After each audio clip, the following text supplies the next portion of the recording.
Lakshmi net news में एक बार फिर से आपका स्वागत करती हूँ। फेज 8 हम मोहाली में आ पहुंचे हैं कुछ स्कूटी और बाइक्स के चोरी होने के केस में। आइए अंदर चलते हैं और बात करते हैं डीएसपी से और देखते हैं उनके क्या विचार हैं।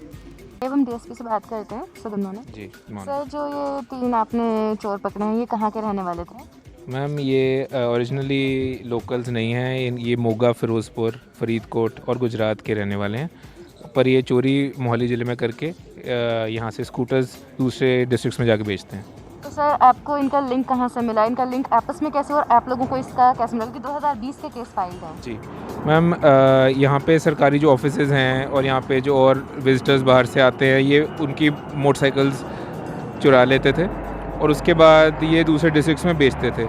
इनको हमने अप्रहेंड इस तरह से किया है कि 26 जनवरी का जो एसएसपी साहब की तरफ से नाकाबंदी लगवाई गई थी, तो उसमें इन्होंने जब हमने इनको रोका, इनके 2 गैंग मेंबर्स को, तो they could not furnish their documents और हमने उनसे जब सख्ताई से पूछा तो दे टोल्ड अस कि ये है चोरी की मोटरसाइकिल है और उसी से ये केस खुलता रहा और हमने ये रिकवरी की है। तो सर जो ये चोरी की मोटरसाइकिल से खुद यूज़ करते हैं और बेचते भी हैं, ठीक है सर, तो आपको भी क्या कुछ पता लगा है कहाँ बेचते हैं, कैसे? जी, ये बुड़ैल और पंजाब के और डिस्ट्रिक्ट्स में बेचते हैं, तो जब हमको पता चलेगा वील अरेस्ट देम ऑल्सो। तो अभी इसकी रिकवरी के लिए और क्या क्या जा रहा है?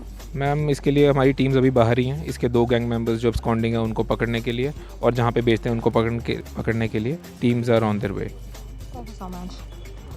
ਹੁਣ ਫੜਿਆ ਹੈ, ਇਹਦੇ ਵਿੱਚ ਅਸੀਂ 7 ਮੋਟਰਸਾਈਕਲ ਸਕੂਟਰ ਰਿਕਵਰ ਕੀਤੇ हैं जो ਇਹ ਮੋਹਾਲੀ ਤੇ ਟਰਾਈ ਸਿਟੀ 'ਚ ਚੋਰੀ ਕਰਦੇ ਸੀਗੇ।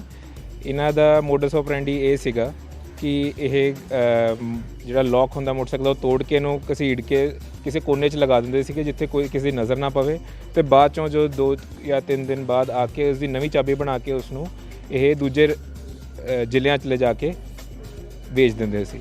ਤਾਂ ਇਹਨਾਂ ਦੇ ਟੋਟਲ ਅਸੀਂ 3 ਗੈਂਗ ਮੈਂਬਰਸ ਨੈਬ ਕਰ ਲਏ ਨੇ ਤੇ ਉਹਨਾਂ ਚੋਂ 2 ਹੁਣ ਐਬਸਕੌਂਡਿੰਗ ਨੇ। ਉਹਨਾਂ 'ਚੋਂ ਇੱਕ ਜਿਹੜਾ ਇਹਨਾਂ ਦਾ ਗੈਂਗ ਲੀਡਰ ਹੈਪੀ ਹੈ, ਉਹ ਐਬਸਕੌਂਡਿੰਗ ਹੈ, ਜਿਸ ਨੂੰ ਅਸੀਂ ਜਲਦੀ ਫੜ ਲਾਂਗੇ। ਸਾਡੀਆਂ ਟੀਮਸ ਉਹਨਾਂ ਪਿੱਛੇ ਨੇ।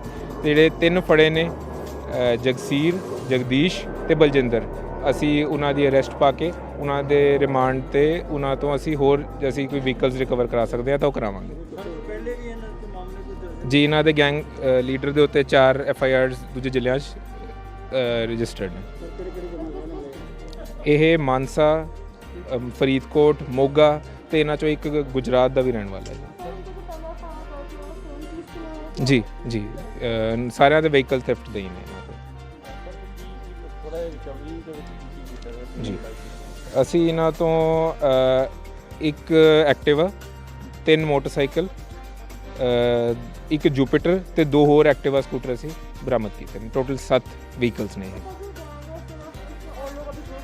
हाँ जी, इसमें 2 अभी हम अरेस्ट करने हैं हमने, और अगर उनसे हमको पता चलता है कि ये बेचते कहाँ थे या फिर किसकी मदद लेते थे तो उन सबको हम अरेस्ट करेंगे। नहीं, इनका प्राइमरीली इनकी बाइक चोर गैंग है जी। Thank you. दर सिंह पुत्र बिक्रम सिंह, ਜਗਸੀਰ ਸਿੰਘ ਉਰਫ ਕਾਲਾ, ਜਗਦੀਸ਼ ਸਿੰਘ ਪੁੱਤਰ ਸਾਗਰ, ਇਹ ਅਸੀਂ ਐਪਰੀਹੈਂਡ ਕਰ ਲਏ ਨੇ ਜੋ ਇਸ ਗੈਂਗ ਦੇ ਪ੍ਰਾਈਮ ਮੈਂਬਰਸ ਨੇ। ਇਹਨਾਂ ਦੇ 2 ਗੈਂਗ ਮੈਂਬਰਸ ਅਸੀਂ ਹੁਣ ਜਲਦੀ ਅਰੈਸਟ ਕਰ ਲਾਂਗੇ। ਇਹਨਾਂ ਸਰਗਣਾ ਬੇਅੰਤ ਸਿੰਘ ਉਰਫ ਹੈਪੀ ਹੈ ਜੋ ਪਿੰਡ ਜੋਗਾ, ਜ਼ਿਲ੍ਹਾ ਮਾਨਸਾ ਦਾ ਰਹਿਣ ਵਾਲਾ ਹੈ। ਉਹ ਹਾਂਜੀ, ਉਹਦੇ ਪਿੱਛੇ ਅਸੀਂ ਟੀਮਸ ਲਾਈਆਂ ਹੋਈਆਂ।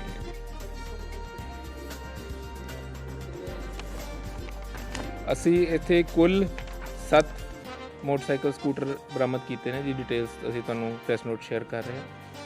ਇਹ ਗੈਂਗ ਜਿਹੜਾ ਸੀਗਾ, ਜਿਹਦਾ ਸਰਗਣਾ ਹੈਪੀ ਹੈ, ਇਹਨਾਂ ਨੂੰ ਅਸੀਂ ਦੌਰਾਨੇ ਨਾਕਾਬੰਦੀ ਅਸੀਂ ਜਦੋਂ ਚੈੱਕ ਕਰਨ ਦੀ ਕੋਸ਼ਿਸ਼ ਕੀਤੀ ਕਿ ਜਿਹੜੇ ਮੋਟਰਸਾਈਕਲਾਂ ਦੇ ਉਹਨਾਂ ਦੇ ਕਾਗਜ਼ਾਤ ਅਸੀਂ ਚੈੱਕ ਕੀਤੇ, ਤਾਂ ਸਾਨੂੰ ਇਹ ਬਲਜਿੰਦਰ ਸਿੰਘ ਹੁਰੀ ਆਪਣੇ ਕਾਗਜ਼ ਸ਼ੋਅ ਕਰ ਨਹੀਂ ਸਕੇ।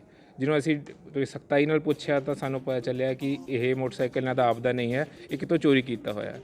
ਅਤੇ ਇਸ ਤਰੀਕੇ ਨਾਲ ਇਹ ਗੈਂਗ ਜੋ ਮੋਟਰਸਾਈਕਲ ਗੈਂਗ ਟਰਾਈ ਸਿਟੀ ਦਾ ਸੀਗਾ, ਜਿਸਨੇ ਜਿਹਨਾਂ ਤੋਂ ਹੁਣ ਸਾਨੂੰ 7 ਮੋਟਰਸਾਈਕਲ ਰਿਕਵਰ ਹੋਏ ਨੇ, ਸਾਨੂੰ ਆਸ਼ਾ ਹੈ ਕਿ ਅਸੀਂ ਹੋਰ ਵੀ ਕਰ ਲਾਂਗੇ। ਇਹ ਸਾਨੂੰ ਇਸ ਦਾ ਪਤਾ ਚੱਲਿਆ ਅਤੇ ਅਸੀਂ ਇਸ ਦੇ ਉੱਤੇ ਟੀਮਸ ਲਾਈਆਂ। SHO ਸਾਹਿਬ ਅਤੇ IO ਜੋ SA ਭੁਪਿੰਦਰ ਜੀ ਨੇ, ਇਹਨਾਂ ਨੇ ਮਿਹਨਤ ਕਰਕੇ ਪਿਛਲੇ 4 ਦਿਨਾਂ 'ਚ ਇਹਨਾਂ ਨੂੰ ਐਪਰੀਹੈਂਡ ਕੀਤਾ, ਟਰੇਸ ਆਊਟ ਕੀਤਾ ਤੇ ਜਿਹੜੇ 4 ਗੈਂਗ ਮੈਂਬਰ ਹੈ ਉਹਨਾਂ ਨੂੰ ਅਰੈਸਟ ਕੀਤਾ। ਇਹਨਾਂ ਦਾ ਮੋਡਸ ਆਪਰੈਂਡੀ ਦੈਟਸ ਜੀ ਜੀ ਜੀ ਜੀ। ਇਸ ਤੋਂ ਪਹਿਲਾਂ ਵੀ 188 ਜਿਵੇਂ ਸਾਡੇ ਡੀਸੀ ਸਾਹਿਬ ਦਾ ਸਟ੍ਰਿਕਟ ਆਰਡਰਸ ਨੇ, ਇਸ ਮੰਥ ਦੇ ਵੀ ਆਰਡਰਸ ਹੁਣੇ ਆਏ ਨੇ ਸਾਡੇ ਕੋਲ ਕਿ ਅਨਆਥੋਰਾਈਜ਼ਡ ਅਨਵੈਰੀਫਾਈਡ ਇਸ ਤਰੀਕੇ ਨਾਲ ਕੋਈ ਨਹੀਂ ਰਹਿ ਸਕਦਾ ਇੱਥੇ ਪੀਜੀ 'ਚ। ਜੇ ਕੋਈ ਰਹਿੰਦਾ ਤਾਂ ਉਸ ਨੂੰ ਆਪਣੀ ਵੈਰੀਫਿਕੇਸ਼ਨ ਕਰਾਉਣੀ ਜ਼ਰੂਰੀ ਆ। ਜਿਨ੍ਹਾਂ ਨੇ ਨਹੀਂ ਕਰਾਇਆ ਅਸੀਂ ਉਹਨਾਂ ਦੇ ਖਿਲਾਫ 188 ਤੇ FIRs ਲੌਂਚ ਕਰਦੇ ਹਾਂ। ਹੁਣ ਅਸੀਂ ਇਹ ਕੁੰਬੜੇ ਦੇ ਵਿੱਚ ਚੈਕਿੰਗ ਕਰ ਰਹੇ ਸੀਗੇ, ਸਾਨੂੰ ਉੱਥੋਂ ਇੱਕ ਸੁਰਾਗ ਵੀ ਮਿਲਿਆ ਸੀਗਾ ਜਿਸ ਕਰਕੇ ਸਾਡਾ ਇਹ ਕੇਸ ਫਰਦਰ ਅੱਗੇ ਵਧਿਆ। ਇਹਨਾਂ ਦਾ ਜੋ ਮੋਡਸ ਆਪਰੈਂਡੀ ਹੈਗਾ ਉਹ ਇਹ ਹੈ ਕਿ ਇੱਥੇ ਇਹ ਮੋਟਰਸਾਈਕਲ ਜੋ ਇੱਥੇ ਖੜੇ ਹੁੰਦੇ ਸੀਗੇ ਉਸ 'ਚ ਇਹ ਤਾਲੇ ਨੂੰ ਤੋੜ ਕੇ ਇਹ ਲੈ ਜਾਂਦੇ ਸੀਗੇ ਮੋਟਰਸਾਈਕਲ ਨੂੰ। ਉਸ ਤੋਂ ਬਾਅਦ ਇਹਨੂੰ ਕਿਸੇ ਸੁਨਸਾਨ ਜਗ੍ਹਾ 'ਤੇ ਰੇੜ ਕੇ ਖੜਾ ਦਿੰਦੇ ਸੀ। ਬਾਅਦ 'ਚ ਜਦੋਂ 1-2 ਦਿਨ ਤੱਕ ਉਹਨਾਂ ਨੂੰ ਕੋਈ ਨਹੀਂ ਟਰੇਸ ਕਰਦਾ ਸੀ ਤਾਂ ਉਸਨੂੰ ਉੱਥੋਂ ਲਿਜਾ ਕੇ ਜਾਂ ਤਾਂ ਚੰਡੀਗੜ੍ਹ ਜਾਂ ਹੋਰ ਜ਼ਿਲ੍ਹਿਆਂ ਵਿੱਚ ਵੇਚ ਦਿੰਦੇ ਸੀ। ਇਹ ਮੋਹਾਲੀ ਜ਼ਿਲ੍ਹੇ ਦੀਆਂ ਜੀ, ਇਹ ਮੋਹਾਲੀ ਜ਼ਿਲ੍ਹੇ ਦੀਆਂ। ਇਹਨਾਂ ਨੂੰ ਇਕੱਠੇ ਇਹਨਾਂ ਦੇ ਮੈਂਬਰ ਨਾਲ ਜੁੜਦੇ ਰਹੇ 1.5-2 ਸਾਲ ਤੋਂ ਇਹ ਜੁੜਦੇ ਰਹੇ, ਇਕੱਠੇ ਹੀ ਨੇ ਸਾਰੇ। ਦਿਸ ਇਜ਼ ਵਾਟ ਇਹੀ ਕਰਦੇ ਨੇ ਇਹ। ਹਾਂਜੀ, ਇਹਨਾਂ ਦੇ ਸਰਗਣੇ ਤੇ 4 ਪਰਚੇ ਪਹਿਲਾਂ ਵੀ ਥਰੂਆਊਟ पंजाब ਇਸੇ ਚੀਜ਼ ਦੇ ਪਰਚੇ ਦਰਜ ਨੇ जी। मैम अब जब ट्रेस होगा ये, अगर पार्ट्स खोल के बेचते हैं तो हम उन मैकेनिक्स, अगर पूरा का पूरा किसी डीलर को बेचते हैं तो we'll take strict action against them. Thank you.